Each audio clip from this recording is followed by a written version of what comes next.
Kung maalala ninyo, dinismiss at kinasuhan ng administrative charges si Police Colonel Cesar Herente, yung hepe ng Mandaluyong City Police, dahil nga nagpositibo ito sa drug test na isinagawa ng NCRPO sa kanilang random drug test para sa mga kapulisan. 2 beses kasi nagpositibo itong si Cesar Herente sa drug test. Matapos siya mag-positive sa una, ginawan ulit siya ng confirmatory test at nag-positive pa rin siya. Pero mariing itinanggi ito ni Herente dahil ayon sa kanya, never daw siya gumamit ng illegal na droga, kaya napaka-imposible daw na nag-positive siya. Ayon nga sa kanya, maaaring nagpositibo daw siya dahil sa madalas na exposure niya sa mga illegal na droga sa kanilang mga illegal drug operations. And at the same time din daw, maaaring nagpositibo siya dahil maaaring nagkaroon ito ng drug interaction dahil may maintenance daw siya para sa kanyang blood sugar.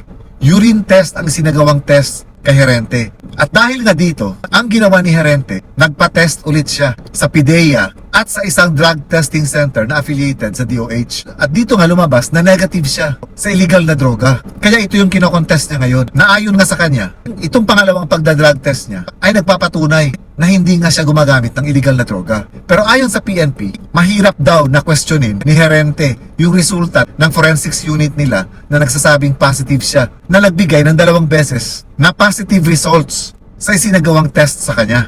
Ayon din sa PNP, napaka-imposible yung sinasabi niya na dahil madalas siyang na-expose sa mga illegal na droga, kumbaga madalas siyang nakakalanghap ng mga illegal na droga, ay nagkaroon ito ng epekto sa kanyang dugo na naging dahilan na nagpositibo siya sa drug test. Dahil ayon nga sa PNP, itong illegal na droga na ito ay in the form of crystals, making it impossible na sa paglalanghap lang ay didikit ito sa bloodstream ng isang tao. China-challenge din ng PNP si Herente na kung talagang gusto niyang patunayan na hindi siya gumagamit, gamitin niya yung the same sample na ginamit ng PNP nung magpositibo siya at yun din ang ipapatest niya sa ibang drug testing centers. Kasi ang nangyari, nung nagpa-test ulit itong si Herente sa PIDEA at sa isang drug testing center ng DOH, ibang urine sample na yung ginamit na doon. So ang challenge ngayon ng pulis, dapat the same urine sample ang gamitin at dito babasehan yung resulta. So kahit pa nagpa-test ulit itong si Herente at nag-negatibo nga siya, hindi ito tatanggapin ng PNP.